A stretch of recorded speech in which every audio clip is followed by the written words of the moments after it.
c'est vrai, le tirage au sort a eu lieu hier au Maroc à 18h GMT. Et les 24 équipes qualifiées sont maintenant situées sur leur sort. Moi, à mon humble avis, de façon globale, je pense que c'est un tirage qui a été très équilibré.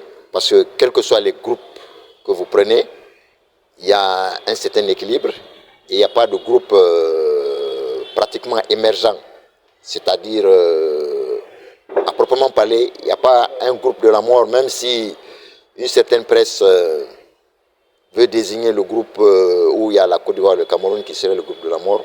Moi, je pense que les 6 groupes sont équilibrés. Il y a des duels prévisibles, par exemple Maroc-Mali, Sénégal-RDC, Algérie-Tunisie. Il y a certains matchs qui vont paraître être des duels, mais je pense que pour cette fois-ci, les groupes sont équilibrés et les prétendants favoris doivent faire très attention parce que sur le continent, le football évolue. Les équipes désignées petites progressent énormément et donc le niveau se resserre d'année en année. On a vu en Côte d'Ivoire, il y a eu des matchs très intéressants, des équipes qui n'étaient pas annoncées favorites, mais qui ont créé des problèmes. Et cette année au Maroc, je pense qu'il risque d'y avoir de grosses surprises. Bon, c'est difficile de désigner qui va prendre le trophée, même si hier, l'entraîneur Faye Emerson a dit qu'il vient défendre le titre et il va ramener la coupe en Côte d'Ivoire. Les Marocains aussi disent que la coupe ne va pas quitter le Maroc. Mais je pense qu'il risque d'y avoir des surprises. 1 ou 2 pays qu'on n'attendait pas risquent de disputer la finale le 18 janvier 2026. Oui, c'est vrai, vous avez parfaitement raison. La Tanzanie qui est dans le groupe C, c'est ce pays qui nous a malheureusement éliminés pour l'instant. Moi, j'attends la décision définitive de la CAF. Vous savez, il y a presque 72 heures. Ibrahim Blasco Barrielage a adressé un courrier à la CAF pour réitérer la demande de motivation du rejet de l'appel que la Guinée a fait suite au match livré en Tanzanie. Donc, moi, j'attends la décision finale de la CAF pour me prononcer parce que le dossier Guinée, il y a beaucoup de leçons à tirer, mais on ne va pas anticiper. Attendons qu'on soit définitivement fixé sur notre sort. Est-ce qu'on est définitivement éliminé ou on va être repêché au détriment de la Tanzanie?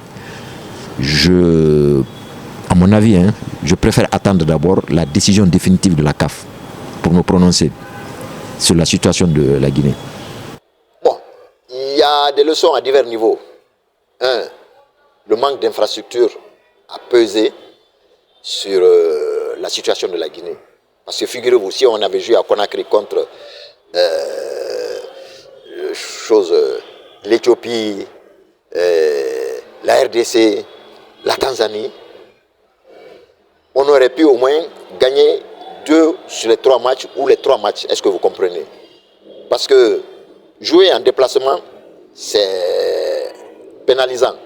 Non seulement on dit que le public c'est le 12e homme sur le terrain, ça sur le plan sportif. Au plan économique, il y a un manque à gagner parce que le match n'étant pas gratuit, il y a un manque à gagner pour le pays qui se déplace. Ensuite, je pense qu'il faut qu'on revoie l'encadrement technique du CIL national. Est-ce que vous voyez? Donc, il y a différents ordres d'enseignement à tirer au cas où on serait malheureusement définitivement éliminé de cette édition. Bon, je vais ouvrir une petite parenthèse. Nous sommes en 2025. La Guinée, le Cameroun et la Côte d'Ivoire, en 2019, le 20 septembre 2019, avaient été identifiés, proposés, désignés pour abriter les 3 éditions, 2019, 2021 et 2023. Est-ce que vous voyez? Nous, on devait organiser la CAN 2023. Par un glissement de calendrier, l'échéance a été terminée en 2025. Malheureusement, n'ayant pas satisfait le cahier de charge de la CAF, on nous a retiré la compétition pour l'attribuer au Royaume chérifien, le Maroc. Donc 2025, c'est bien une année repère pour le football guinéen. Sportivement, si on est éliminé, et du point de vue de l'organisation, on a été dessaisi. Ça devrait donner donc à réfléchir à nos autorités pour qu'au moins on se projette sur l'avenir. La prochaine CAN, ça va être co-organisé par le Kenya, la Tanzanie et l'Ouganda en 2027. Et en 2029, le Sénégal, qui était candidat, a désisté. Il faut donc qu'on se projette sur cet horizon-là pour voir comment faire en sorte pour qu'on puisse au moins abriter cette compétition continentale.